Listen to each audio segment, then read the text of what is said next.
I'll be like, I'll on my playlist because I'll have my playlist all, like when I'm lifting or whatever, have everything lined up, and then because they'll play the songs and then afterward they have whatever the skit is, or something like that. Then you're like, what is going on? I just forgot about them. So that was a big thing, like in the early 2000s. It was to have a song and then have a skit after that song. That was in like a lot of artists did that. Yeah, that was weird. R. Kelly had some. Yeah, it was like I noticed there was a lot in. Remember how big Limp Bizkit was in the early 2000s? Yeah, of course.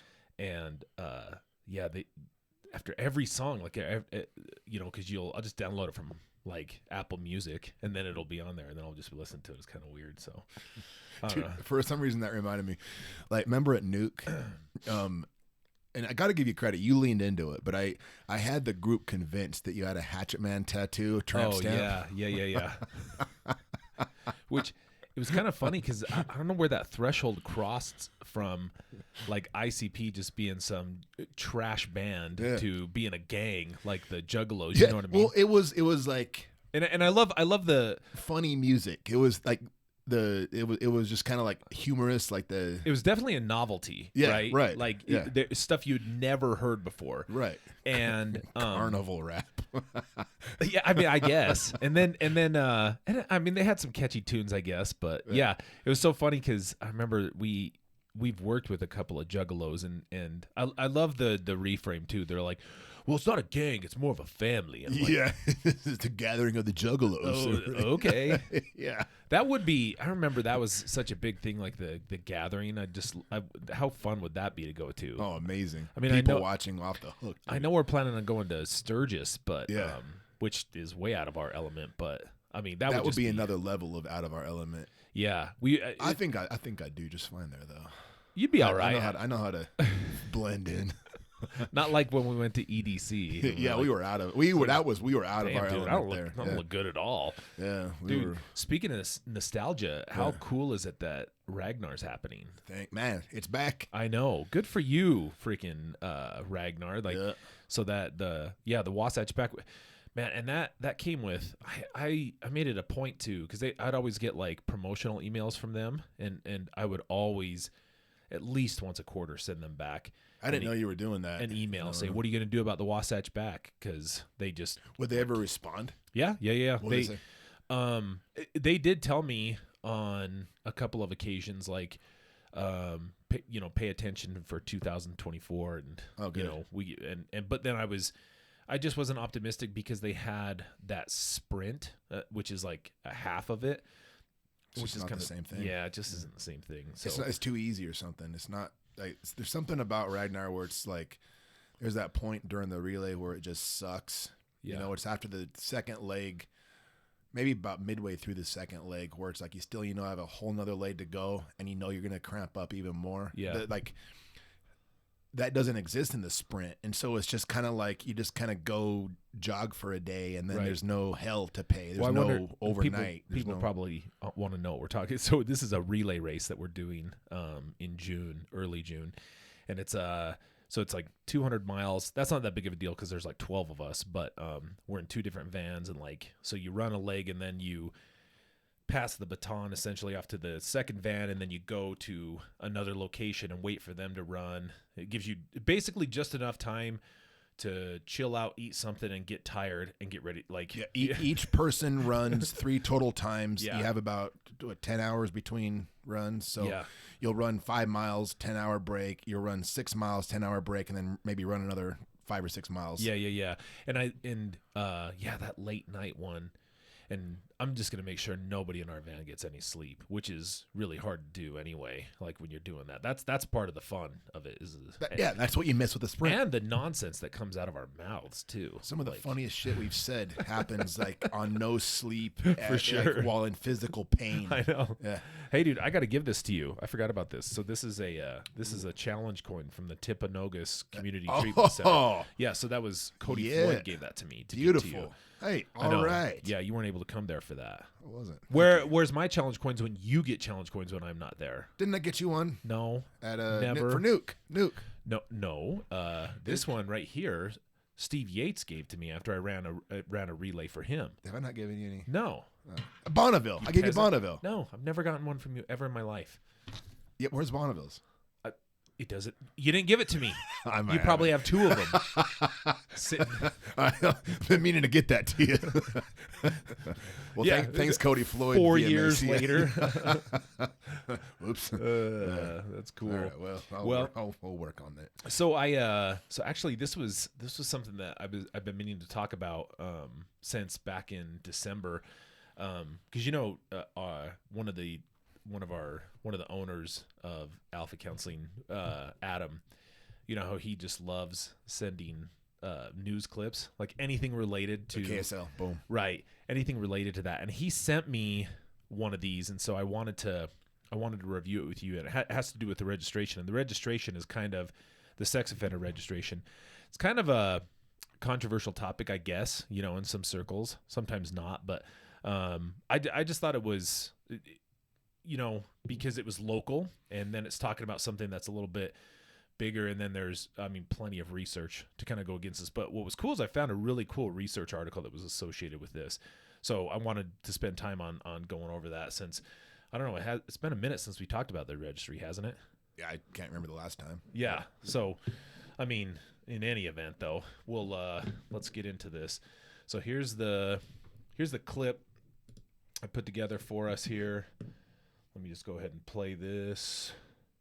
Hey yo, this one I'm never going back to McDonald's again, yeah? So imagine I pull up to the drive-thru at 10:55 a.m. Breakfast finishes at 11 a.m. I go up to the box, I say, yo, can I get a double sausage and egg McMuffin meal, please? Guy says, really sorry, mate. We stopped doing breakfast, but feel free to order anything off the lunch menu. And I'm like, bruv, what do you expect me to do? Get a Big Mac at 11 a.m. in the morning? Am I a fucking psycho? Am I a fucking serial killer? No, I'm fucking not. I've still got 5 minutes to order breakfast. Why are you not serving breakfast? Oh, sorry, mate, we shut up early with the breakfast, so either order something from the lunch menu or see yourself out. I was like, see myself out? All right, say nothing. So I drive out of the drive-thru, I go park up outside the front doors. I walk in, I say, yo, let me speak to a manager, innit? I see the guy on the drive-thru window quickly duck behind the desk. He don't want this fucking problem, innit? So I say to the manager, I'm like, yo, I got to the drive-thru with 5 minutes to spare and you're telling me breakfast has stopped. He goes, I'm really sorry, mate.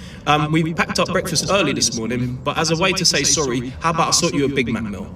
He goes out, grabs me a Big Mac meal at 11 a.m. and hands it over to me, smiling, thinking that that's a good compensation. No, it's fucking not, bro. So I take the Big Mac out, I fucking launch it at his head. Geezer's just covered in fucking lettuce. He ducks down behind the till, pulls out a fucking Big Mac sauce gun, starts spraying it all over me, bro. My tech fleece is covered in Big Mac sauce. So I run off to the straws, bro. I put bare tissue in my mouth, I get to the straw, I start firing these little pellet bullets, bruv. Managed to pop both of his eyeballs. Geezer ducks down behind the counter. I go run, jump over the counter. I grab him, I take him up to the grill, bruv, and I start pushing his head down on the grill. I'm just hearing his flesh sizzling, the smell of burning human flesh. I throw him back on the floor. I turn around, bro. The other managers come over, and I know this guy's the real deal, because he's got 3 stars on his fucking shirt. So I'm like, alright, say nothing. Let's fucking run it. He throws a big fucking punch at me. I lean back. He starts grabbing toasted burger buns, starts frisbeeing at me. I'm like, brother, you fucking mad? How's this? Pull out a 12-gauge sawn-off fucking shotgun, and I let off a fucking slug between his eyes. Brain comes out the back of his fucking head. He drops to the floor. I run round to the drive-thru window. I see the kid hiding underneath the desk. I hand him the shotgun. He knows what to do. Bro, he takes the shotgun, puts it in his own mouth, and blows his own fucking head off, because he don't want this fucking problem from the big general. Who does? So anyway, So I grab myself a Happy Meal and I slide the fuck out, bro. I ain't never gone to McDonald's. Well, I don't like it when they stop serving breakfast either, but damn. Yeah, I've never had that experience. So that was a commercial at McDonald's. I'm loving it. That's funny. Yeah. I hope that's a joke. I'm laughing. I hope that he held a straight face. Yeah, right, dude. He held a straight face. That's really why I'm not going to McDonald's ever again. Yeah. That would be just good. Admits to murder and assisted suicide. That'd be some rough reasons to not go to McDonald's anymore. It escalated so quickly though. Yeah. Like yeah. Jeez. Okay. I think maybe that was just. Yeah, what were we doing again? I think that was the wrong clip. All right. Here's our true one. More than 100 convicted sex offenders missing from Utah's sex offender registry. That is what the KSL investigators uncovered. And our reporting prompted Utah's Department of Corrections to conduct an internal audit. Tonight, the results are in. And as KSL investigator Daniela Rivera reports, that audit not only confirmed what our team independently found, but revealed the number of people missing from the registry is higher than we knew. The Promise. It is a tool we do rely on. Utah's online sex offender and kidnapping registry, which promises the most accurate and timely information. So that is our responsibility. We recognize that. But the KSL investigators found that wasn't the case. That's scary. That is really scary. 0 offenders. Nobody. He's not on the registry. For more than a year, the KSL investigators reviewed Utah's registry, cross-referencing it with public records from Utah's parole board, online court records, inmate databases, and knocking on doors in Utah neighborhoods. Are you aware that he's not on the registry? Obviously, this is an important issue for the public. We found dozens of people missing from the registry, not because they didn't register, but because the state hadn't published them on the side of the registry the public sees. In response to our investigation, Department of Corrections Executive Director Brian Redd ordered an internal audit in October. This is important information that needs to be accurate, and we're committed to that. Their audit found 6% of offenders whose profiles should be published on the registry for the public to see are not. Let's do the math. This week, the department says there are 8,279 offenders on the registry. 6% is nearly 500 people. Red says the audit did not determine how long this has been going on, but we know the registry has been incomplete for more than a year because we first alerted corrections officials there might be people missing from the registry back in July 2022. At the time, nothing changed, so we kept digging and working to verify what we found. We're focused on moving forward and getting it right. Red, who was appointed to his role in May this year, said he's committed to addressing the issue now. He says there are several factors contributing to an administrative backlog and delays in publishing offenders' profiles for the public to see. It appears it was underfunded. Including employee turnover in the unit. Because the workload has been so heavy and overwhelming. And that workload includes a lengthy verification process required to publish offenders on the registry. Do we need to add more resources? Do we need to change processes? Do we need to streamline? We're looking at all of those things right now. As a result of what the KSL investigators uncovered and what their audit confirmed, the department has hired on 4 temporary part-time employees to work through the backlog. We're committed to getting every single individual that should be on the registry on the registry. Later this year, the job of maintaining the registry is set to move from corrections to the Department of Public Safety. And Red says he's committed to turning over a registry that is up to date. Mike and Dini? Dude, I want to see Danielle. what that flowchart looks like another time. What in the world could be on that thing? That thing was intense. That flowchart. No wonder if that's the process. No wonder it's so outdated. Yeah. If you're only missing 5% and you have 30 hoops to jump through to validate it, Right. I wonder like the how this came to a reporter's attention. You know what I mean? That somebody was off of the registry, and that sounds like a lot of work on their end to investigate that as well. Like the department, seeing that there was that many. And I was reading some of the comments under there, and of course, like I mean, you could probably guess what a lot of the comments were. Oh, yeah. It's like it's irresponsible and that this puts public safety. Yeah, this puts our community at risk and stuff like that. But I don't know. I think you and I kind of agree on this, and I don't know. I think if you just put a little bit of thought into this, you might start to lean this way. But I've always thought about, okay, first of all, like what purpose does it serve? And I think the obvious purpose is it shows somebody who's committed, you know, a sexual offense in your neighborhood and their address and you know, and a picture of them and a vague description of the legal statute that's associated with their offense, right? But then the second part of that is what do you do with that information, and that's where I've always struggled. Yeah, you and I see eye to eye on this, but if I'm going to steel man Oh yeah, do position that. of the. Well, it's all right. So, if I've got a child, and they're wanting to make friends with neighborhood kids, I'm gonna want to know if it's safe for my kid to go over to the neighbor's house, or the the kids are outside. Do kids even play outside anymore? They're playing kickball. Ball goes over the fence into a neighbor's yard. Neighbors seem super friendly, giving the ball back. Like I don't know how.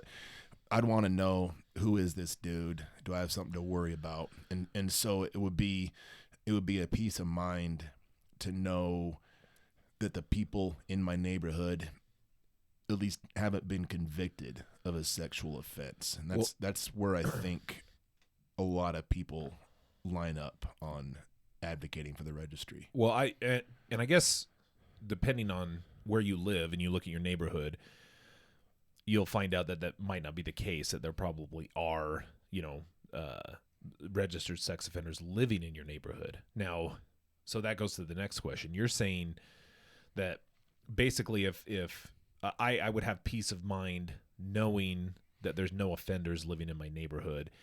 And so when my kids are outside playing stickball or kickball, whatever they play, and, ball goes over a fence and a neighbor gives it to them or whatever, at least I know they're not a convicted sex offender, right? Right.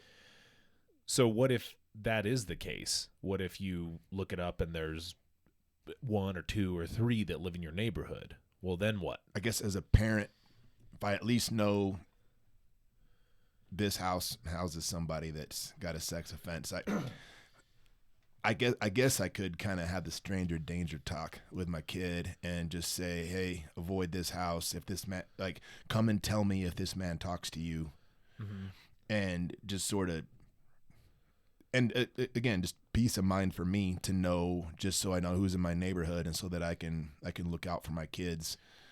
Would you not have had the stranger danger talk prior to that anyway, like in general? I certainly should. But so now what are you going to do? You're going to show the picture of that guy, like his mugshot, to the kids then, and then say, hey, if this guy talks to you, you need to tell me. I don't know, because I don't want to scare my kids into thinking the world's a completely scary place. But right, like what if you spook them and then right, and then they, I mean, I don't know. I used to depending on their age. Yeah. Well, I mean, I think kids that play outside, it reminds me of, there was a horrible 80s movie called The Monster Squad one time, and then there was like if anybody knows, they'll know what I'm talking about. It's like a cult classic. Anyway, and in that there's a guy in the neighborhood, and he lives in some old decrepit house, and they call him the scary German guy. That's like that's his name in the movie, I think that's probably in the credits what he's listed as. Yeah. Anyway, he's actually a good guy. Spoiler alert. It's from 1983, so chill. But anyway, they like make it a point several times throughout the movie to try to peek in his windows and see what's going on. Do you think that effect might happen? Like, you might pique their curiosity, and as a result of that, like, make them even more curious about I haven't thought about that, but now that I'm thinking back to when I was a kid, I 100% the places I wasn't supposed to go, I made a damn good attempt to make it there. Yeah, just the stuff I wasn't supposed to do, I made an attempt to do it. Right. Sorry, Mom. Yeah. Mrs. Moore, I will have you know that Jeff owned multiple Insane Clown Posse CDs. He listened to against your will. So next time you're gonna make him scrumdiddlyumptious brownies or whatever they are. Oatmeal chews, I'll have Oatmeal chews. Yeah. You might want to have a conversation with him about his teenage years. So, but yeah, dude, that it would definitely. Yeah, well, because it's like the Streisand effect. Well, right, because I think like you're not going to. I mean, certainly, I don't know if people would have in rare cases would they have the means to move to another neighborhood, and I don't even know if that would solve the problem, because I mean, I'm not going to say it's ubiquitous, but I mean, you're a lot of our guys that are coming out of prison, re-entering the community, they're going to go where they can sometimes, and sometimes that's with family members, loved ones, and who knows where that's going to be.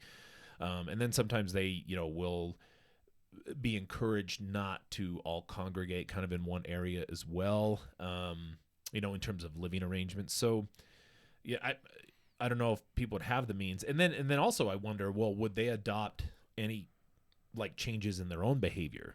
Not just their kids. I mean, what if you're just a young person who, is worried about something happening to them, and so they're conscious of like what's happening in their community and paying attention to those things. I mean, if just without kids, just me myself, would I modify my behavior if I knew that there was a sex offender living a few doors down? Right, or with kids. I mean, are you as an adult, as a person who's trying to live their own life, now going to alter your behavioral patterns to accommodate or control for this person living in the neighborhood? I mean, I'm trying to account for, I'm trying to remove the stuff that I already know about the efficacy of the registry and just think from the position of somebody. Like, I don't really know how much I'd modify my day to day other than just having the talk with my kids. Like, I don't know. Yeah. I guess maybe this one less invite I send out at the block party. Well, and in that case, so a block party is a good example, actually, because if you think about the purpose of a block party, it's like to sow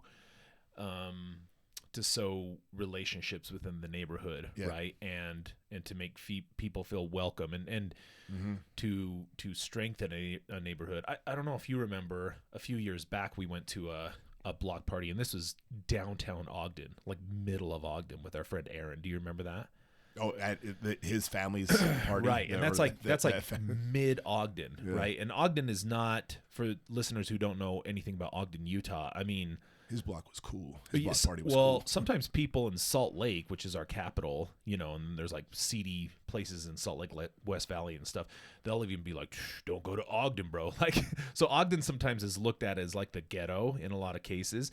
And this is downtown. And this, in the middle of that, they had cultivated what I felt was kind of a safe environment in this block that they all had, right? And then they had block parties, and the whole idea to me was they are inviting everybody there to say, hey, we're unified and we're part of this and we're part of a neighborhood. Now, if you did that, and you didn't invite old boy, like, wouldn't that make him feel, I don't know, not part of the neighborhood at that point? Yeah. That would, he would most certainly get the message that he wasn't wanted. Well, right. But then I think about like risk assessments that we use, and clients who live in a neighborhood that's high in crime and are exposed to crime are more likely to commit future crimes as a result of that. But also offenders who don't feel like they have close ties to their neighborhood also commit crimes at a higher rate as well. Like, wouldn't it be in your best interest to reach out to that guy and try to make him part of the neighborhood, or make him feel welcome at least? Like maybe in a way, because like I was going to come at you like sort of with the, he should have thought of that before he did this, but but like, thanks, Dad. But once you're, you should have thought about Jeff Moore not inviting him to the block party. but like with you pointing it out that like, okay, that, I mean, it's in my best interest if this guy doesn't feel pushed closer to returning to old criminal behaviors. And so, and so I guess I could look at it because I still am not going to trust the guy, but if we invite him, it's kind of like I can get a better sense of the guy, and if he's a threat, if I get to know him, break bread with him, develop some trust, and I can then maybe see, does he conduct himself like a trustworthy dude? Is he trying to? So you'd invite him like as a double agent then? Well, he's not gonna know that I'm trying to vet him necessarily. Yeah. Well, good news, you're not the only one on. Like, a lot of people think about this for good reasons, and I think it's worthwhile. Like, I looked into, this is probably the most relatable, relevant study that we looked at here as far as this goes. The title of it is the relationship between sex offender registry utilization and awareness. And this was at the Journal of Sexual Abuse, which is a journal for research and treatment. The authors were Poco Kernsmith, Aaron Comartin, Sarah Cron, and Roger Kernsmith.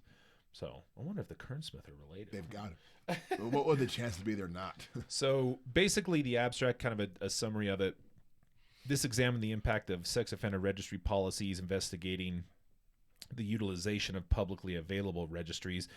They only tested this among Michigan residents, and this was the N size around was a little over 700, so pretty good. They did it through a telephone survey.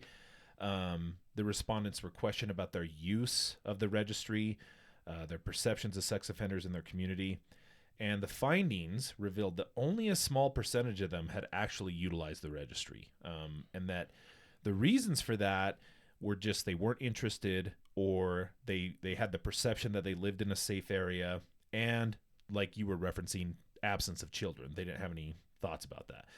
And then despite some correlation between registry use and awareness of offenders in the community, about 50% of the participants still believed that no offenders resided in their area after viewing the registry. In other words, they viewed it, saw somebody who was living in the registry, and then still said, no, they're not living in it. What do you think that is? I don't know. I don't know if that's just denial, you know. And it was good. It was good research. They did a logistical regression analysis to predict registry use and awareness of offenders. Oh yeah, I totally remember what that means. Yeah, logistical regression analysis. Well, Avi. Yeah, dude, I've kind of thought that like how the people that really advocate for the registry, you know, if we were to do like an actual inventory on the amount of time they spend on the registry, how often do they actually go to it? I would guess probably not very often. But I mean, it's a safety blanket to them though. They feel safe knowing it's there. So you do this for a living. When was the last time you looked at it? Oh man, years? Yeah, probably I 5 years ago for me. I think actually I used it, but it was to look up something specific to my job. Yeah, I used it, and I was doing it as an example for somebody that I was going through like a training with, and that had to have been 5 years ago. Did you know where I live? Yeah. My shit lights up. I'm like a block from Weaver County Jail. Oh yeah. So well, this was it's kind of crazy because this is like federal laws were in the 1990s. This is where Megan laws came down. And then these laws are really popular, though. Like, everybody supports them. But while everybody supports them, hardly, I mean, at least from this study, there was a very, very small percentage of people who actually utilized it. So although the registry is very popular in terms of people saying, oh, yeah, we should have that, they're not using it. Rarely do people use it. And the goals originally, like, so you say, well, why was this created? I mean, and this is part of their literature review. They said that registries were intended to raise awareness of sex offenders in the community and provide a perceived sense of safety by allowing people to avoid potentially dangerous individuals. So it kind of goes back to what you were saying, which was, if I know this person, I can avoid them, right? But they do acknowledge that there's misconceptions that most offenders victimize children and are strangers. In other words, like, you know, so I'm going to see that, and I'm not going to think that that's a person who left prison is now living with a family member because they're trying to get back on their feet. You know, I think a lot of people think of offenders as somebody who hides in the bushes and jumps out, snatches somebody. You know what I mean? That's what people have in mind. Yeah. Yeah. So which yeah, of course that's scary. You know, but that's kind of a rare occurrence. And of course it's just like whenever I listen to a Dateline, you know, and some gal gets murdered or something, I'm like, and then I was like, oh, okay, who's the husband? Oh, okay, he did it. You know, right, I'm like immediate. Yeah. Like most people don't know that. Well, maybe they do, maybe they don't. But the victims are typically a relative of the person. It's not just some stranger in the community. Yeah, there's some kind of sex offender archetypes that exist. It's the guy in the bushes. It's the dude with the free candy. It's the guy that, can you help me look for my kitten or whatever. Yeah. And then there's sort of the creepy uncle is the other sort of archetype that's the one that might actually be closest to reality. Yeah. But the other ones are pretty rare. Sure. Conceivably. Yeah. And so, yeah, as you're saying, it's the person that has regular contact and access to your kids is going to be the one most frequently. And I mean, I even think of that, like, I don't know, I'd have to do some thoughts on this, but I really can't think of very many of my clients over the years that offended on a neighbor. I can think of a couple, but that, like, one hand for sure. One hand. Well, and those are the stories that, I mean, going back to Dateline, that are probably told in a little bit more regularity because they are sensational. Yes. Like, and it's not a, I mean, if you're going to do a true crime story, you don't want a boring story, right? You want something that is going to excite people, not in a good way, but I mean, like, I always wonder. I listen to a lot of true crime, and it kicks on their fear response. It's like, I mean, oh, shit. Yeah, I don't know if it's because other stuff is just boring to me, but like, I want to hear, like, gnarly stuff. You know what I mean? Yeah, like Ed Kemper stuff. Yeah, Ed Kemper. Yeah. So, but that's the one thing in there they kind of cite that,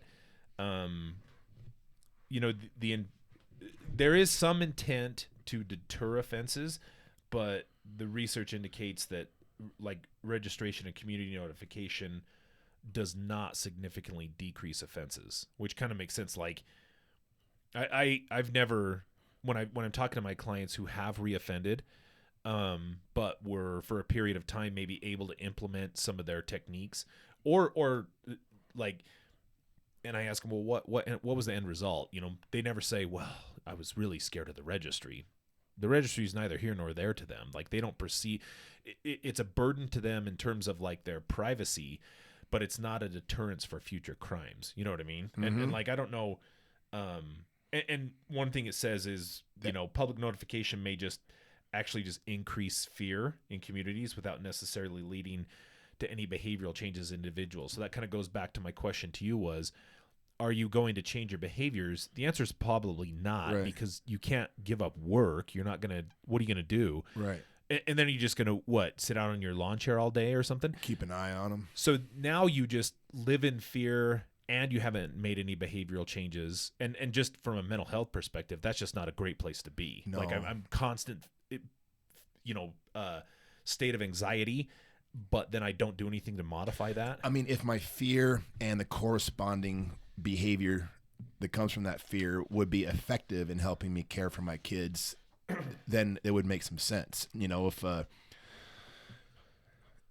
practical example, if a pit bull is charging towards me and my family as I'm out going for a walk, my fear is going to jump up, and I have an immediate response to put myself between the pit bull and the kids. That the behavior that comes from that fear makes rational sense in the moment. It's effective, and it's a good use of my emotional and physical energy. Even if why I hating on pit bulls, dude? What if it was poodle? What if poodle? It was, sorry. Okay. What if it was Baloo?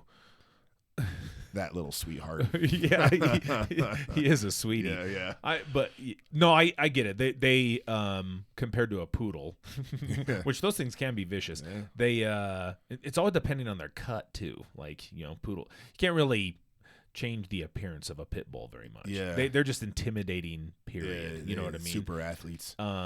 Yeah. But like my behavior, like, the behavior that would come from the anxiety that the registry might leave me with, knowing that the guy 5 doors down has an offense, like, the fear and the corresponding behavior doesn't do anything to mitigate the risk. It doesn't help. It's not effective. It's just going to spike paranoia. It's going to make me feel worse.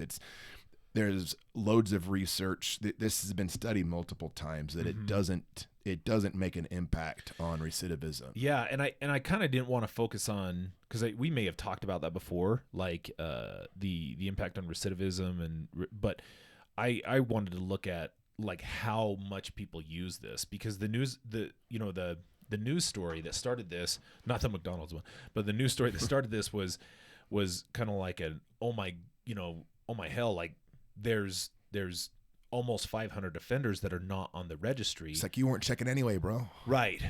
So kind of the research out of this, and again, it's limited, and they acknowledge the limitations here. They had a pretty good end size, but despite the fact that most offenders lived in almost every zip code that they surveyed, only about 25% of anybody living in that zip code were aware that offenders were living there. So, I mean, I don't know. Sometimes if it's holding public officials accountable to a popular registry that citizens believe we need, whether or not they utilize it or anything, they've elected people who are now being paid to do this. I guess that's an argument. Well, it's taxpayer money. It should be used effectively. I guess you could say that, but I don't think that's what people are upset about. Sure, right? I just don't. I guess what I'm Government saying is I mean, obviously you and I have a lot of respect for Department of Corrections and the work that they do, and I think our relationship with like officers puts us in a unique position to say, I think they do the best with what they can, and it's not all malicious. It's like the way that was framed almost made it seem I get not intentional, but certainly negligent. You know what I mean? Which I don't think that's what it was. It probably was.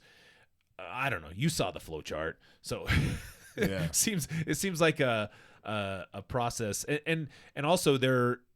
I don't know if that's all Department of Corrections either. You know what I mean? There's a lot of rules that go into registry, and you know what I would want to know?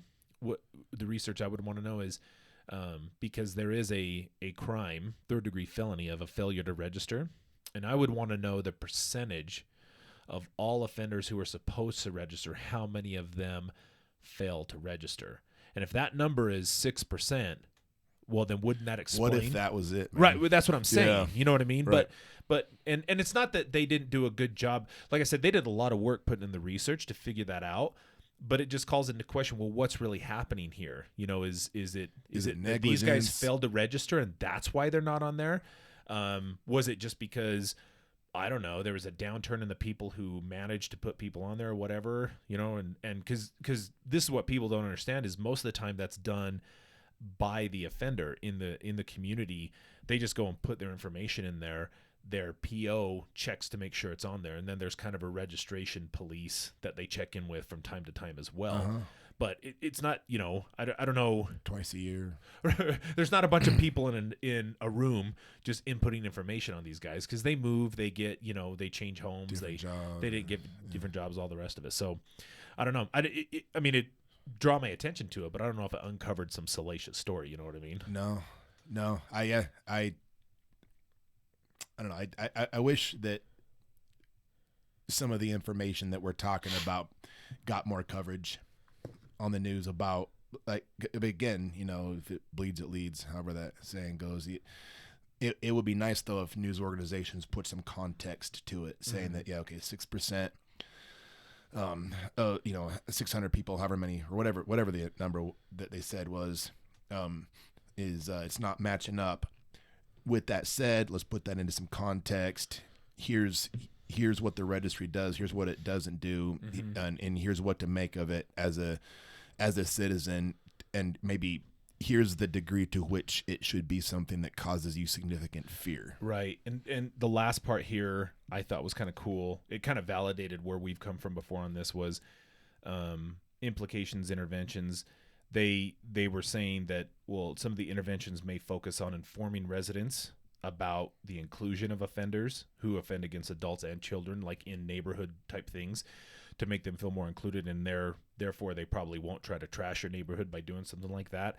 And they also kind of put an optimistic thought about it, which was increasing registry usage may have positive consequences, such as a better informed community, but might also lead to like further social isolation of the offenders, and potential negative effects on recidivism rates. But I mean, it was good to kind of see that even though it exists, it's super popular. Not many people use it, so to the degree that story mattered, I don't know. So, but yeah.